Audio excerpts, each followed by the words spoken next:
پاکستان میں religious environment ہے، اس میں رہتے ہوئے ایک عام نوجوان کس طرح سے یہ فیصلہ کرے کہ جس مذہب پر، جس عقیدے پر وہ ہے، وہ مذہب اور عقیدہ بہترین ہے اور اس کو آخرت میں اجر ملے گا۔ اور اس کا ایک دوسرا پورشن یہ ہے کہ آپ اگر کرسچن یا جوز یا کسی بھی اور کمیونٹی میں پیدا ہوئے ہوتے، یہ آپ کی بات کر رہا ہوں میں، تو کیا آپ کو لگتا ہے کہ آج آپ اسی سٹیج پر ہوتے؟ جی، پہلا سوال آپ نے کیا ہے کہ جو مسلمان اس وقت پاکستان میں موجود ہیں، اپنی ایک خاص مسلکی شناخت یا ایک فرقہ یا پس منظر رکھتے ہیں، وہ کیسے اس معاملے کو حقیقت کی دنیا میں لا کر، جو کچھ میں نے بیان کیا ہے کہ کرٹیکلی انالیسس کر کے ان چیزوں کو اپنائیں جو مذہب کا مطالبہ ہے، تو کیا کریں؟ وہ ایک کام کرنا ہے، سب سے پہلا کام، وہ کام یہ ہے کہ مذہب جس کا ہے اس نے بتانا ہے کہ مذہب کہاں بیان ہوا ہے اور مذہب کیا ہے۔ وہ اس نے بتا دیا ہے کہ اللہ کی کتاب اور اس کے پیغمبر کی سنت میں بیان ہوا ہے۔ یہ مذہب کے سورسز ہیں۔ ان سورسز کے اندر جا کر جو کچھ نظریات، عقائد، دین کے نام پر معلومات آپ کو دی گئی ہیں، آپ نے کراس ویریفیکیشن کے عمل کا کام کرنا ہے۔ آپ جیسے یہ کام کریں گے، آپ یقین جانیے کہ آپ پر 2 اور 2 4 کی طرح ایک عام آدمی کی حیثیت سے یہ واضح ہو جائے گا کہ جو کچھ میں مذہبی عقیدے کی بنیاد پر مان رہا ہوں اس کی حقیقت کیا ہے۔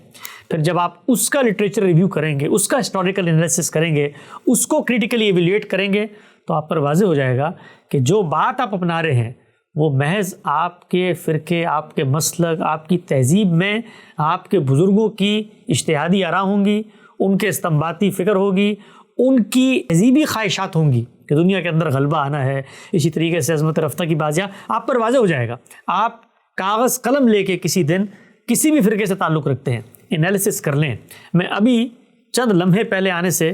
ایک عالم کو سن رہا تھا، انہوں نے کہا کہ یہ کہا جاتا ہے کہ نظریہ امامت جو کہ ہمارے مذہب کی بنیاد ہے، یہ کہیں قرآن میں بیان نہیں ہوئی۔ ایک غامدی صاحب بھی کہتے ہیں، سارے لوگ کہہ رہے ہوتے ہیں، ہم آپ کو بتاتے ہیں کہ قرآن میں بیان ہوئی ہے۔ اور انہوں نے سورہ انبیاء کی آیت نمبر 73 پڑھ کے سنائی۔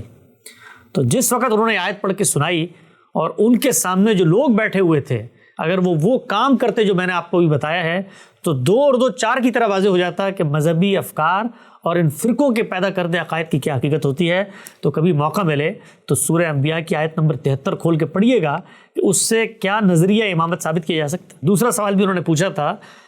کہ اگر میں ہندو یا مثال کے طور پہ کرسچن یا کسی دوسرے مذہب میں پیدا ہوتا، تو بھائی اگر میں وہی عقل اور شعور لے کر پیدا ہوتا جو عقل اور شعور اس وقت میرے پاس ہے،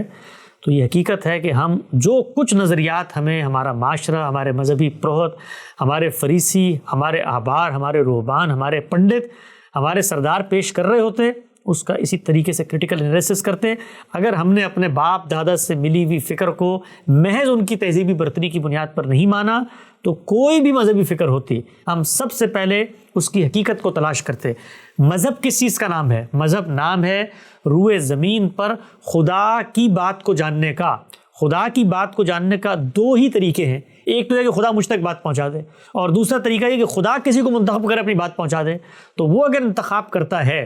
کوئی شخص اس کا فرستادہ اور چنیدہ اور منتخب کردہ ہے، تو پھر اس کی بات کو میرٹ پہ پرکھا جائے گا۔ یہی کام ہم قرآن میں کرتے ہیں، یہی کام بائبل میں کریں گے، یہی کام تورات میں کریں گے، یہی کام وید میں کریں گے۔